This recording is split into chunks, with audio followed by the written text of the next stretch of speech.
বহরমপুরের প্রাক্তন সাংসদ, ওনার খুব জ্বালা ধরে গেছে, বলছে বাবরি মসজিদের কাজ শুরু হলো না কেন।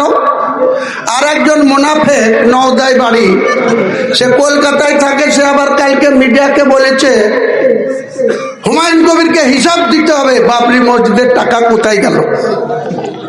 এদের মুনাফেক ছাড়া অন্য কিছু বলা যায় না। বাবরি মসজিদের কাজটা শুরু হতে একটু সময় লাগবে। ফেব্রুয়ারি মাসের 15 তারিখ পার হবে না। আনুষ্ঠানিকভাবে খুব বড় আকারে যে আয়তনের বাবরি মসজিদ ছিল, সেখানে 6800-র বেশি মানুষ নামাজ পড়তে পারত না, 7000ও পারত না, 6800। যে বাবরি মসজিদটা হবে 25,000 মানুষ সেখানে নামাজ পড়তে পারবে ইনশাআল্লাহ। তো সেইটা করতে গেলে তখনকার দিনে কেউ প্ল্যান দেখতো না, কোনো প্ল্যান পাস করতে হতো না। বাবর মসজিদ করার অর্ডার দিয়েছে তার প্রধান সেনাপতি মীর বাকিকে। মীর বাকি লোক লস্কর নিয়ে শুরু করে দিয়েছিল, চুন সরকির গাঁথনি করে দিয়েছিল। কিন্তু এখনকার আধুনিক ডিজাইনে বাবরি মসজিদ, মার্বেল তো থাকবেই, গ্রানাইট থাকবে, আরো উন্নত মানের অনেক কিছু থাকবে।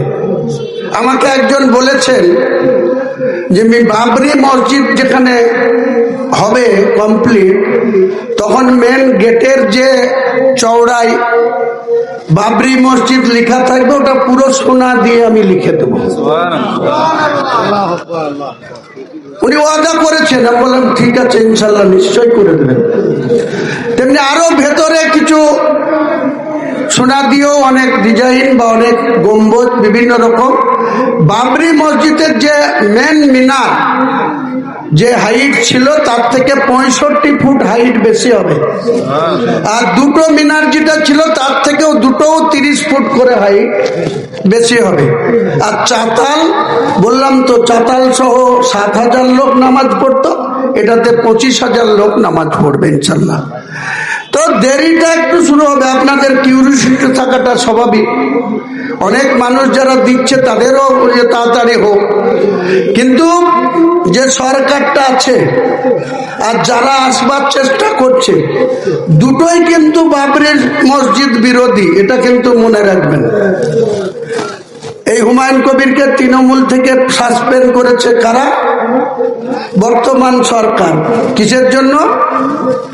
আর একজন কস মুসলমান ববি হাকিম, সে বলছে কেন রেজিনগরে বাড়ি, বেলডাঙ্গায় কেন বাবরি মসজিদ করবে, তাই তাকে সাসপেন্ড করে দিয়েছে। এখন অনেকের কুটকুট উঠেছে, বাবরি মসজিদ হলো না কেন, তাড়াতাড়ি জবাব দাও। আরে তোরা কোথায় ছিলি 33 বছর?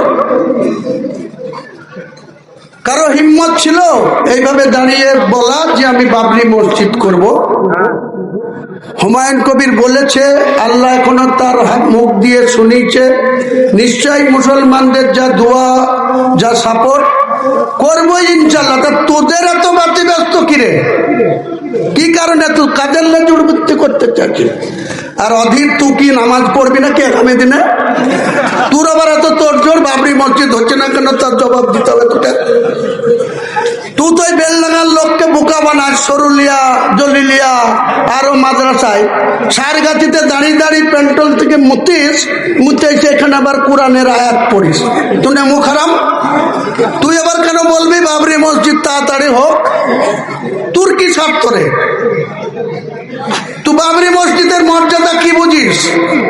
তুই কংগ্রেস করিস, তোর প্রধানমন্ত্রী ছিল পিভি নরসিংহ রাও। এই যে মুখ্যমন্ত্রী, তিনি কেন্দ্রের ওই পিভি নরসিংহ রাও মন্ত্রিসভায় কেন্দ্রের প্রতিমন্ত্রী ছিল ক্রীড়া দপ্তরে।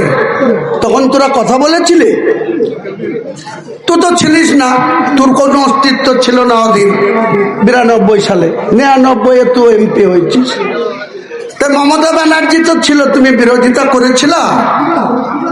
কংগ্রেস দল বাবরি মসজিদে রাজীব গান্ধী হিন্দুদের কথায় তালা মেরে দিয়েছিল, নামাজ পড়া বন্ধ করেছিল 86 সালে। তারপরে ধীরে ধীরে আরো হিন্দুরা শক্তিশালী হলো। 92 সালে বাবরি মসজিদটা ধ্বংস করে দিল। সেই বাবরি মসজিদ আমি প্রতিদিন থ্রেড খাচ্ছি, প্রতিদিন মাথা কেটে নেওয়ার কথা বলছে, তবুও আমি এখানে দাঁড়িয়ে আছি। আর তোরা মুনাফিকরা মজা মারছিস যে কবে হলে হবে, হিসাব চাই। তোকে কে রে হরিদাস পাল যে তোকে হিসাব দিতে হবে আমাকে? আমি বলছি বাবরি মসজিদ হবে, আর যত টাকা দান আসছে, যত মেটিরিয়ালস আসছে, কাজ শুরু হওয়ার পরে থেকে লাস্ট কমপ্লিট হওয়া পর্যন্ত বাবরি মসজিদের অনুদান কত পাওয়া গেল, কত মেটিরিয়ালস পাওয়া গেল, কত খরচা হলো, ট্রাস্ট থেকে অডিটর লাগিয়ে অডিট করে পুরো বাংলার মুসলমানদের না, গোটা ভারতবর্ষের মুসলমানদেরকে জানানো হবে। স্বচ্ছতার প্রশ্নে আমি কারোর সাথে কম্প্রোমাইজ করব না, কিন্তু মুরুদ নাই 1 ফুটা, আর তুমি কালকেই করে দিতে হবে বলবা? তোমার 14 গোষ্ঠীর ক্ষমতা থাকে তো একটা করে দেখাও তো দেখি কেমন তুমি মসজিদ করতে পারো না কি করতে পারো। একটা ইমারত বানাতে গেলে ইন্ডিয়ানের যা রুলস আইন তা মেনটেন করে করতে হবে। সমস্ত কাজ চলছে, ইনশাল্লাহ ফেব্রুয়ারি মাসে শুরু হবেই 15 তারিখের আগে, এবং 3 বছরের মধ্যেই বাবরি মসজিদ কমপ্লিট হবে। পাশাপাশি হসপিটাল, হোটেল কাম রেস্তোরাঁ, মুসাফিরখানা,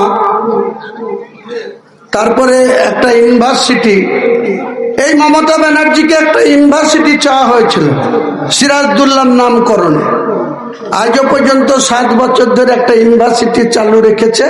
সিরাজদৌল্লার নাম দিতে তার গায়ে একবারে প্যাক প্যাক করে ভুগছে। মন্দির বানানোর সময় বিরাট তোড়জোড়, আর সিরাজদৌল্লার নামে তার মন্দির ইউনিভার্সিটি হবে না।